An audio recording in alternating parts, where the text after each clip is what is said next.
আসসালামু আলাইকুম রহমতুল্লাহি ওবারাকাতু। কাছে এবং দূরে, দেশে এবং প্রবাসে যে যেখান থেকে আমার আজকের এই ভিডিওটি দেখছেন, সকলকে সর্বপ্রথম আমার অন্তঃস্থল থেকে সশ্রদ্ধ সালাম জানাচ্ছি।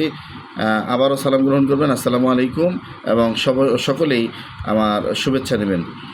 সময়ত দর্শকবৃন্দ, আজকে এমন একটি বিষয় নিয়ে আপনাদের সামনে কথা বলতে চাচ্ছি। সেই বিষয়টা নিয়ে এই মুহূর্তে কথা বলতে হবে, এটা আমি কখনোই কল্পনা করিনি, যেহেতু সম্ভাবনাময় সময় ছিল, এটা ঐক্যের একটা সময়।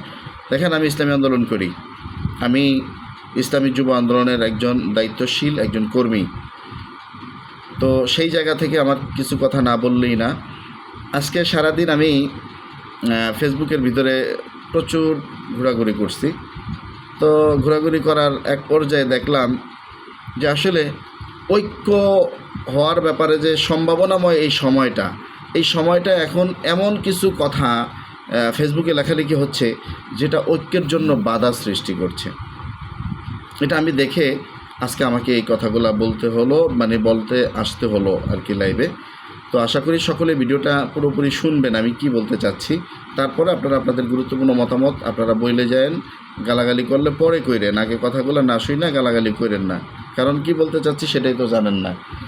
বিষয়টা হলো, বাংলাদেশ জামাত ইসলামের ভাইয়েরা এবং ইসলামী আন্দোলন, তাদের সাথে একটা সম্ভাবনাময় ঐক্যের একটা সূচনা হচ্ছে বা হবে, সেটা আমরা মোটামুটি আশাবাদী ছিলাম বা আশাবাদী এখনও আছি। কিন্তু তাদের ফেসবুক মুজাহিদ যারা আছে ইসলামী আন্দোলনের ব্যাপারে, তারা খুব বাজে কিছু মন্তব্য করতেছে। বিশেষ করে শায়েখে চরমোনাই মুফতি সৈয়দ মোহাম্মদ ফয়জুল করিম সাহেব হুজুরের কিছু বক্তব্য তারা কাটছাট করে প্রচার করার চেষ্টা করছে বা তার ব্যাপারে বাজে মন্তব্য করছে। দেখেন, জামাত ইসলামের আকীদাগত যেই সমস্যাগুলো, মওদুদিবাদ, সেই বিষয়গুলো তো অস্বীকার করার কোনো সুযোগ নেই। ঠিক আছে, যদি এটা একটা কাজ হইছে কিন্তু সেটাকে আপনি মেনে নেওয়া, এটা হলো গিয়া পরিষ্কার কথা যে না, এটা ঠিক আছে, এই কথাটা তিনি লিখেছেন বা এটা তিনি বলেছেন, এটা মেনে নেওয়া হলো এক বিষয়।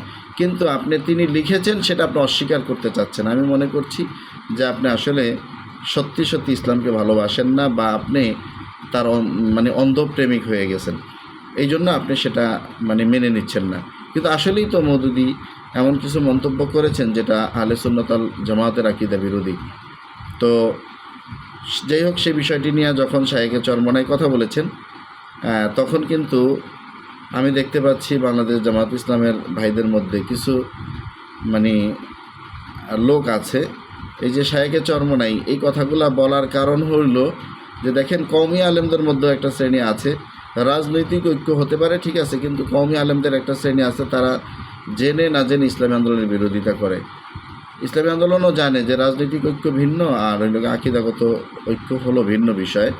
মাসলাক যার যার, দিন ইসলাম সবার, এই স্লোগান সামনে নিয়ে এগিয়ে যাওয়ার পক্ষে ইসলামী আন্দোলন আছে এবং ভবিষ্যতেও থাকবে। কিন্তু যখনই শায়েখে চরমোনাই বাংলাদেশ জামাত ইসলামের যে ভুলগুলোর কথা তিনি তুলে ধরলেন, আসলে এই তুলে ধরাটা বর্তমানে খুবই গুরুত্বপূর্ণ সময় বলে আমি মনে করছি। কারণ হলো, এই বিষয়গুলো যদি তুলে ধরা হয়, যদি বাংলাদেশ জামাত ইসলামের ভাইয়েরা তারা যদি আকীদা থেকে ফিরে আসে, তাহলে আশা করা যায় এই ঐক্য শুধু রাজনৈতিক ঐক্য না, এমন একটা ঐক্য তৈরি হবে, সীসাডালা প্রাচীরের মতো একটা ঐক্য তৈরি হবে। বিদায় শায়েখে চরমোনাই এই কথাগুলো বলেছেন যে জামাত ইসলামের ভাইয়েরা তারা যদি সেই জায়গাটা থেকে সরে আসে আকীদাগত এই বিষয়গুলো থেকে, তাহলে তো আলহামদুলিল্লাহ আমাদের মধ্যে আর কোনো সমস্যাই রইল না, তাহলে আমাদের ঐক্যটা স্থায়ী হলো। রাজনৈতিক ঐক্য তো বহুত করেছে, যেমন জামাত ইসলামের ভাইয়েরা আওয়ামী লীগের সাথে রাজনৈতিক ঐক্য করেছে, বিএনপির সাথে করেছে। তো এখন সেই ঐক্যের ব্যাপারটা দেখতে পাচ্ছেন, সেটার সুফল কি? বিএনপির নেত্রী খালেদা জিয়া বলছে বাংলাদেশ জামাত ইসলাম সরাসরি মুনাফিকের দল, এটা খালেদা জিয়ার বক্তব্য। এবং শেখ হাসিনা কীভাবে জামাত ইসলামকে নির্মূল করার জন্য মাঠে নেমেছে সেটাও আপনারা দেখেছেন। অর্থাৎ তাদেরই তো ঐক্য জোটের লোক ছিল জামাত ইসলামের ভাইয়েরা, কিন্তু তাদের ঐক্য তো স্থায়ী হয় নাই। তাহলে স্থায়ী ঐক্যের দরকার ভাই, এই অস্থায়ী ঐক্য করে কোনো লাভ নাই। এই জন্য শায়েখে চরমোনাই সেই জায়গাটা থেকে তার কথাগুলো তিনি বলেছেন। কিন্তু আমি মনে করি শায়েখে চরমোনাই এই কথাটা বলার মাধ্যমে কিছু বেয়াদব চিহ্নিত হচ্ছে। ভাই, আপনার দলের মধ্যে বেয়াদব থাকলে আপনার সাথে যদি ঐক্য করি, তাহলে এতে কিন্তু হিতে বিপরীত হবে ভাই। হিতে বিপরীত হবে, মারাত্মক বিপরীত হবে এবং মারাত্মক ক্ষতির কারণ হবে দোনোটা দলের জন্যই। এই জন্য শায়েখে চরমনাই যে কথাগুলো বলেছেন তাকেও ধন্যবাদ জানাই যে আসলে বেয়াদবগুলো এখন চিহ্নিত হচ্ছে। এই জন্য তাকে অসংখ্য ধন্যবাদ শায়েখে চরমনাইকে। তো ঐক্য হবে, কিন্তু বেয়াদব মুক্ত ঐক্য চাই আমরা।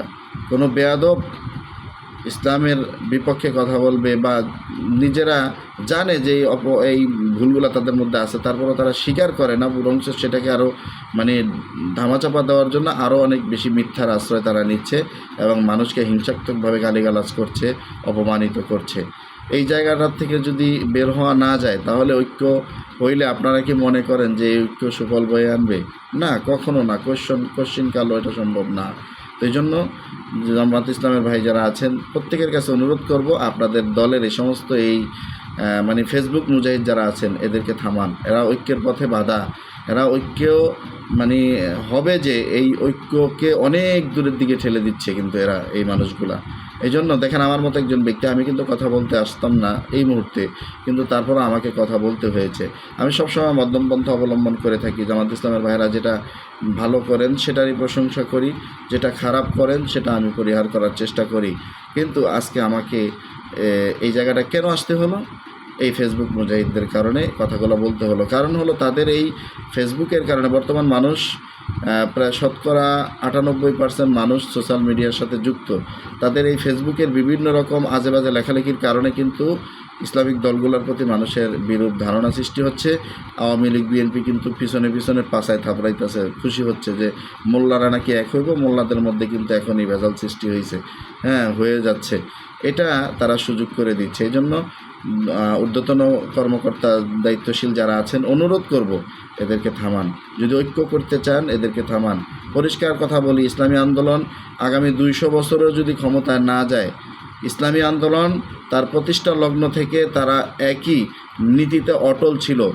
কসম খেয়ে বলেন তো, যদি শপথ করে বলতে পারেন আল্লাহর কসম, আল্লাহর কসম, আল্লাহর কসম, 3 বার কসম খেয়ে বলবেন, প্রমাণ সহকারে দেখাবেন যে ইসলামী আন্দোলন তাদের যেই শুরুর থেকে যেই কথা তারা তাদের কথা থেকে সরে এসেছে, একটাও দেখাইতে পারবেন না আপনারা। এই 3 বার কসম খেয়ে বলবেন, তাহলে বুঝবো যে না, আপনারা বাপের বেটা। পারবেন না। প্রমাণ ছাড়াই আপনারা ইসলামী আন্দোলনের ব্যাপারে বিভিন্ন রকম কথা বলে থাকেন, বলবেন। তো আশা করি এই জায়গাটা থেকে সরে আসবেন আপনারা। যদি সেটা না করেন ভাই, তাহলে ঐক্য হওয়া আমার মনে হয় সম্ভব হবে না। এই জন্য ঐক্যের পথে বাধা যারা, এদেরকে চিহ্নিত করেন। এই সমস্ত তথ্য সন্ত্রাসীদেরকে থামান। যদি এই তথ্য সন্ত্রাসীদেরকে না থামান, তাহলে গোটা দেশের মানুষের মধ্যে ক্ষোভের সঞ্চার হবে, ক্ষোভের সৃষ্টি হবে, এতে ঐক্য বাধা হবে। এই জন্য প্রত্যেকটা দায়িত্বশীল ভাইদেরকে অনুরোধ করব, আপনারা এদেরকে থামান। এই বেয়াদবদেরকে আপনারা চিহ্নিত করে এদেরকে আপনারা আপনাদের দলের সাংগঠনিক কাঠামো অনুযায়ী আপনারা ব্যবস্থা গ্রহণ করেন। যদি না করেন তাহলে কিন্তু আসলেই ঐক্য, আমি মনে করি বেয়াদবের সাথে ঐক্য করার চেয়ে না করাই অনেক শ্রেয়। এই জায়গাটা থেকে যদি আপনারা বেজার হন, কিচ্ছু করার নেই। যেটা সত্য কথা সেটা আমাকে বলতেই হবে, আমি বলবো। আমি মায়ের কোলে বৈশাও মা যদি অন্যায় করে আমি সেটা বলতে একটু দ্বিধাবোধ করি না। বাবার কোলে বসেও বাবা যদি অন্যায় করে আমি সেটা কিন্তু বলতে দ্বিধাবোধ করি না। সেই জায়গাটা থেকেই আমি কথা বলতে এসেছি। এটা নিতান্তই অন্যায়। শায়েখে চরমনাইকে আপনারা উল্টাপাল্টা কথা বলছেন, আসলে আপনাদের ভালোর জন্যই বলেছেন।